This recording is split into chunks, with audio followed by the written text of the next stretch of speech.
بسم اللہ الرحمن الرحیم نحمدہ ونصلی علی رسولہ الکریم اما بعد۔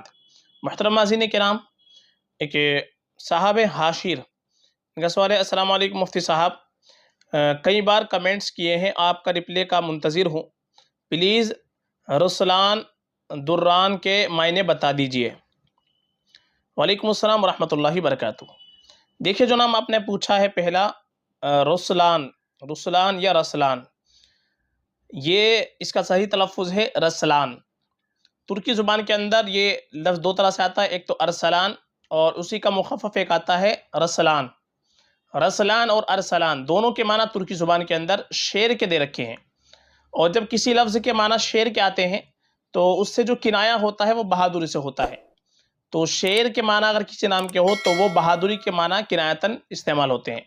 تو رسلان یہ بہادری کے معنی میں استعمال ہوگا، شیر کے معنی اثر آتے ہیں لیکن کنایہ بہادری سے ہوتا ہے۔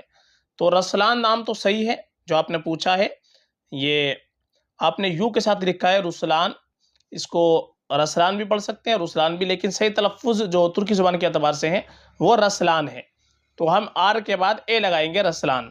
اسی طریقے سے دوسرا نام آپ نے پوچھا ہے دران۔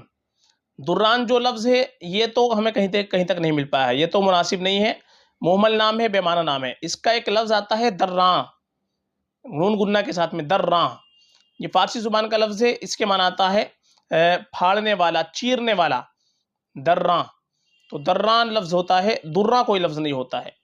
تو وہ جو فارسی کے اندر آتا ہے اس کے معنی چیرنے والا، پھاڑنے والا، تو یہ بھی کوئی اچھے معنی نہیں بنتے، تو یہ نام کسی بھی طریقے سے مناسب نہیں ہے۔ دران یا دران جو نام آپ نے پوچھا ہے یہ صحیح نام نہیں ہے، یہ مہمل نام ہے، بے معنی نام ہے، یا اگر اس کے دراں لفظ پڑھتے ہیں تو اس کے معنی بالکل اچھے نہیں ہیں، اس لیے دراں یا درہ نام یہ بالکل ہم نہ رکھیں، یہ نام صحیح نہیں ہے۔ رسلان نام صحیح ہے جو آپ نے پوچھا ہے، اس میں یہ رکھ سکتے ہیں۔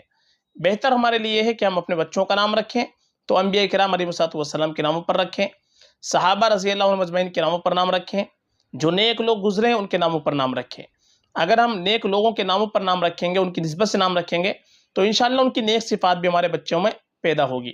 اور اگر ہم نئے ناموں کی وجہ سے غلط نام کا انتخاب کریں گے، بے معنی نام کا منتخب کر لیں گے، تو پھر اس کا اثر بھی بچے کی ذات کے اوپر پڑتا ہے، نام کا اثر بھی بچے کی ذات کے اوپر پڑتا ہے۔